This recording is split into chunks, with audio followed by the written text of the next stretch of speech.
Netanyahu அவர்கள் அப்படின்னு சொல்லும்போது இஸ்ரேலுக்கும் பாலஸ்தீனத்துக்கும் இடையே, இஸ்ரேலுக்கும் காசாவுக்கும் இடையே, இஸ்ரேலுக்கும் ஹமாஸுக்கும் இடையே சமாதான பேச்சுவார்த்தையெல்லாம் நடந்துருச்சே விக்கி. ஃபேஸ் 1 நடந்துட்டு இருக்கே. இன்னும் 17 நபர்கள் தானே ரிலீஸ் பண்ணணும். அதில் 8 பேர் உயிரிழந்தவர்களுடைய உடல். இப்படின்னு சொல்கிறது தான் இப்போ ஃபேஸ் 1 ஹாஸ்டேஜஸ் ஸ்வாப்பிங் டீல் அப்படின்னு சொல்லலாம். ஆனால் இந்த ஹாஸ்டேஜஸ் ஸ்வாப்பிங் டீல் அப்படிங்கிறது ஒருவேளை சாட்டர்டே சரியாக நடைபெறாமல் இருக்கலாம் அப்படின்னு சொல்லி யார் சொல்கிறா? அந்த பக்கமாக இருக்கக்கூடிய ஹமாஸ் சொல்கிறாங்க.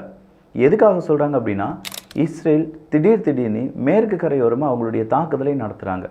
இன்றைக்கி மட்டுமே இஸ்ரேல் நடத்தின தாக்குதலில் 24க்கும் அதிகமான நபர்கள் உயிரிழந்திருப்பார்கள், கொல்லப்பட்டிருக்கிறார்கள் அப்படிங்கிற தகவலும். அப்போது இந்த மாதிரியான விஷயங்களை செய்யும்போது நாங்கள் எப்படி ஹாஸ்டேஜஸை இஸ்ரேலுக்கு அனுப்ப முடியும்? அவங்க செய்கிறது சரியில்லையே அப்படின்னு சொல்லி கேட்டிருக்காங்க. உடனே இன்றைக்கி நெதன்யாகு அவர்கள் அதற்கான பதிலை கொடுத்திருக்கிறார்.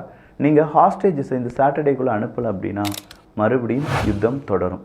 அந்த யுத்தம் சாதாரண யுத்தமாக இருக்காது. இதுவரையிலும் இல்லாத அளவுக்கு பெரிய அளவில் இஸ்ரேல் படை அங்கே வரும், உங்களை எல்லாத்தையுமே அழிச்சிருவோம் அப்படின்னு சொல்லி மிரட்டியிருக்காங்க.